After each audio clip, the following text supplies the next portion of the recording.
Hello, everyone. This is another Concurrence podcast on antitrust.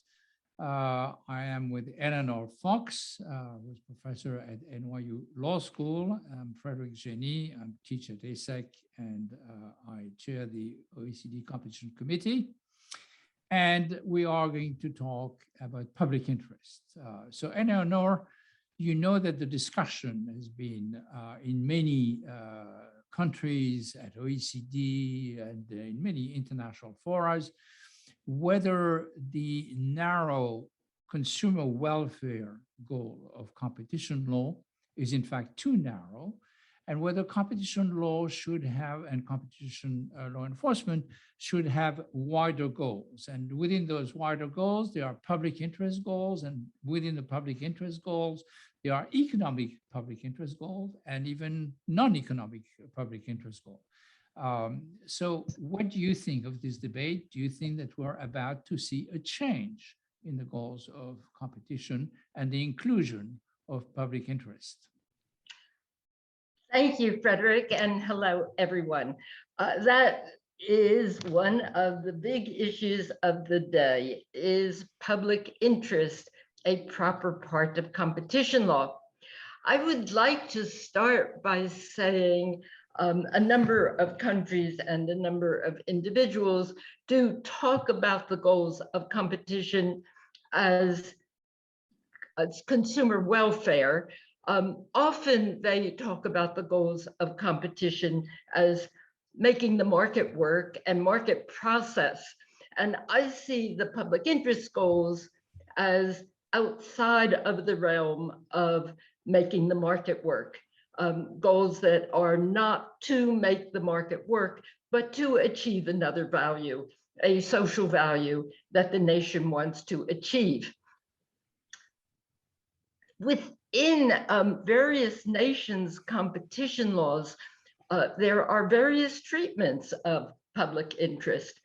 Some statutes expressly allow and even require the consideration of public interest, such as jobs, including employment, helping small and middle-sized business access the market better.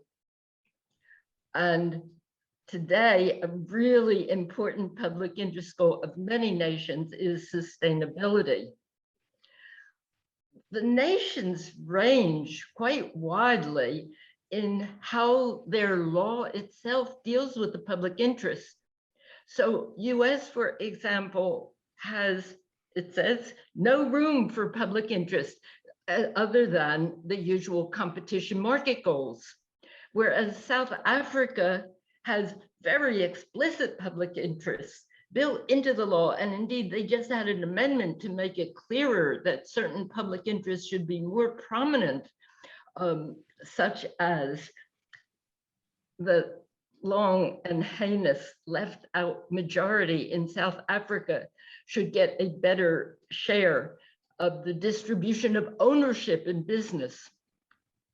And then there is, of course, European Union law, which has for many years somewhat ambiguous, but many have said no room for public interest outside of market goals. But recently there has been an amendment to that, at least rhetorically, to say, well, sustainability is one of the big issues of our time, and we must take on board public interest. This is what I think about it. First of all, I think that some jurisdictions have been too narrow in talking about the purity of antitrust as must be pegged only to the market. I think nations should be free, as of course they're free, to decide what public interest goals to include. I also think that nations should be recognizing trade-offs where there are trade-offs, and they're often not doing it. But it's clear to me that some countries, I mean, like South Africa, it has values such as inclusiveness and more equality that are so basic, and the law would never have been passed without them. I think that South Africa is doing a pretty good job in recognizing these public interests, surfacing them, and showing with guidelines also how they can be incorporated into the antitrust framework. So Frédéric, what do you think about the public interest goals of antitrust? Should they be admissible, and how should they be admissible? Well, my thoughts on this are very close to your thoughts, really. Part of it is grounded in my experience at the WTO on the Working Group on Trade and Competition, which eventually did not lead to an agreement on competition of the type that the EU was pursuing.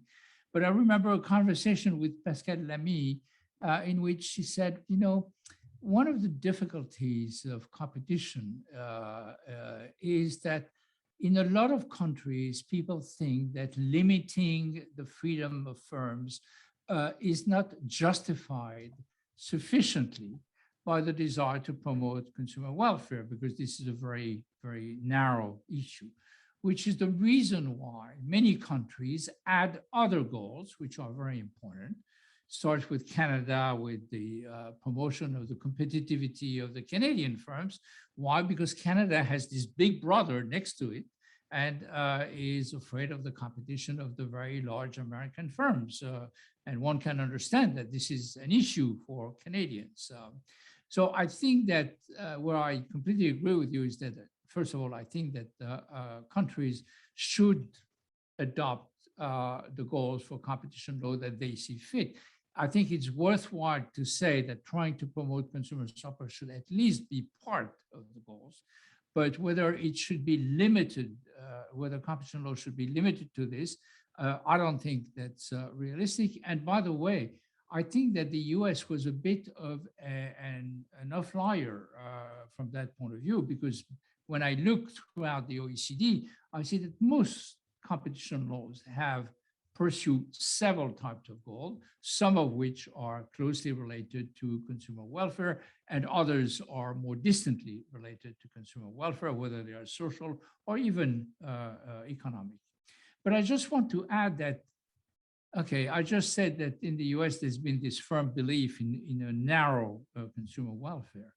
I wonder whether this is entirely true, in the sense that if I think about cases which are brought by the DOJ, there's one way for competition authorities to include the public interest is through their prioritization of cases.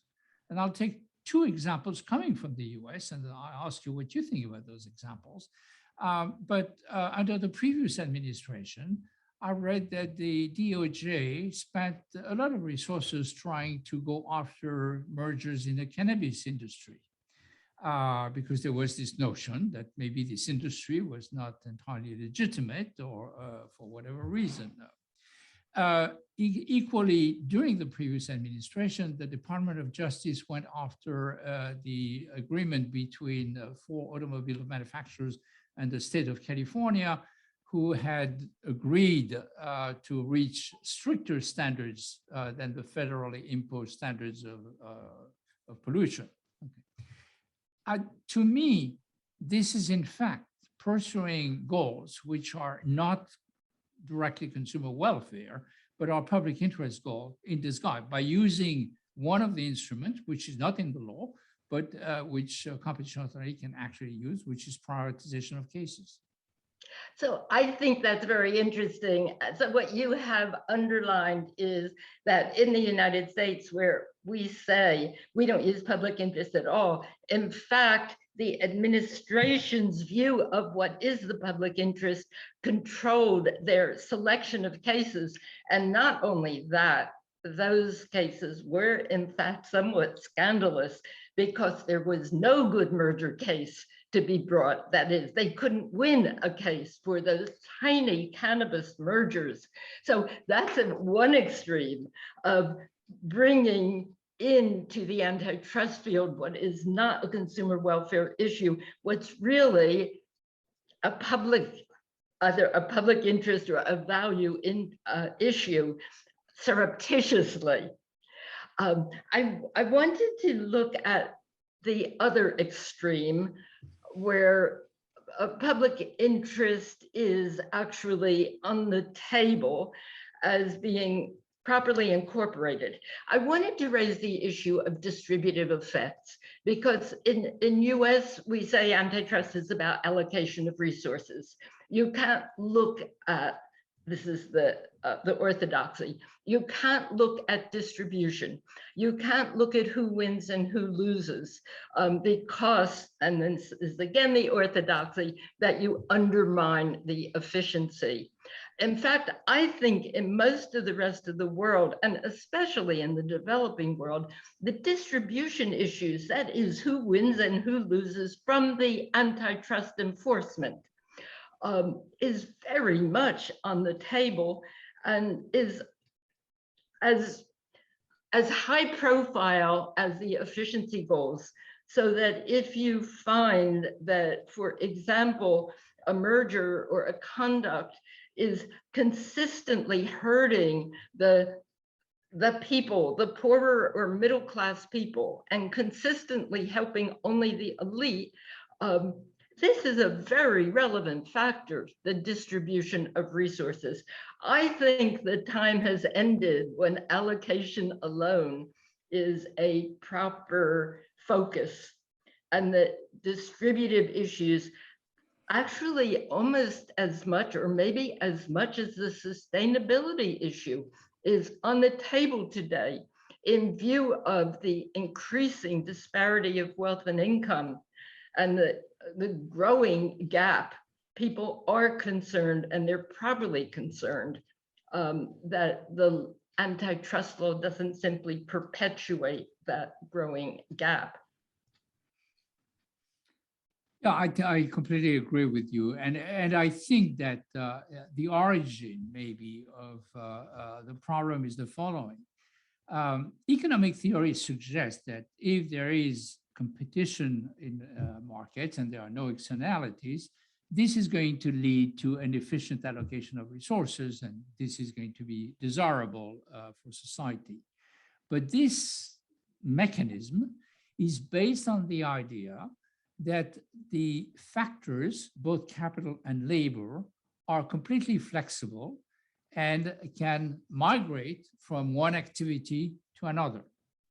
Now, we know that people cannot migrate so easily. They cannot reallocate themselves to a different sector because they have a family, so therefore they have a house, and if they move somewhere else geographically, maybe some members of their family will not be able to find a job, or because they don't have the skills to move. So the idea that there is perfect mobility and therefore we don't have to worry about distributional issue because everybody wins in the end, or at least nobody loses, is not borne out by the facts. And this is particularly true, of course, in developing countries when you have masses of people who are illiterate or have difficulty moving around because they have very few resources.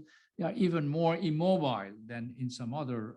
So in those cases, I think personally that it's entirely justified to think about the distributional impact of competition, and that it is a proper goal, because we cannot apply competition to a world which is different from the assumptions that make competition valuable. The flexibility of factors is, and particularly the labor factor, is not at all a reality in the world. Could I raise a different issue, which is when public interest issues are treated, how should they be treated? At what stage in the analysis, how should they be taken into account? And here, I think that at least in the conversation, the EU has taken a very helpful turn. This is DG Competition in thinking about sustainability. So the first point is to say that these other values are not necessarily inconsistent with your normal antitrust analysis, and you want to do your normal antitrust analysis even before you should think about an exemption. And so as far as I can see in the conversation that is evolving in Europe for sustainability. Say two very big companies want to change standards and get rid of all the cheap and polluting washing machines or whatever it is. And the first step ought to be to see whether their agreement is in fact anti-competitive. And it may be, but it may not be. And if it is not, one shouldn't start messing up the analysis, mushing the analysis. The companies should be pretty well advised. There are many things companies can do that are helpful to the environment that do not harm competition. Then there is the next step. And on the next step, where there might be a trade-off, one ought to be skeptical as to whether that collaboration is really necessary at all to achieve the goal that is sought. And sometimes it's not necessary at all. And companies can manipulate this idea, oh, sustainability, we really want to sustainability, look very kindly at our joint venture. They may simply want to be getting more power in the market. So at that stage, an agency ought to be very careful in looking to see whether that collaboration is really going to do something important and predictably important for the environment, or whether it's simply a mode to get power. So what do you think about that? I do agree with your view, and also with the cautionary note that you add by saying that clearly non-economic public interest issues can be instrumentalized by firms who want to acquire power or want to do things which are clearly detrimental to consumers otherwise. So one should not be naive about this. But at the same time, one should realize that if there is a need for a set of firms to come together because some progress, social progress, requires some coordination between the firms, then there is a benefit there that should be weighed against the anti-competitive risk that this cooperation entails. Yes, you and I did talk a little bit about industrial policy in our conversation on mergers, but let me just bring it back again in this episode of the podcast to say industrial policy can be called a public interest. It can mean several different things. It can mean a company, a country, or its agency trying to privilege its own firms to get strategic power in the world.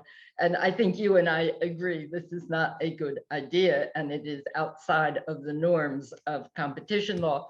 There is also a lot of use of industrial policy lately, which is not that at all. It's really just enabling the firms to get a better grip on how they can compete in the market. And so South Africa, for example, has been using a lot of industrial policy in a market-friendly way to enable its firms to get a better place in a value chain, or get their due from their contribution to the value chain.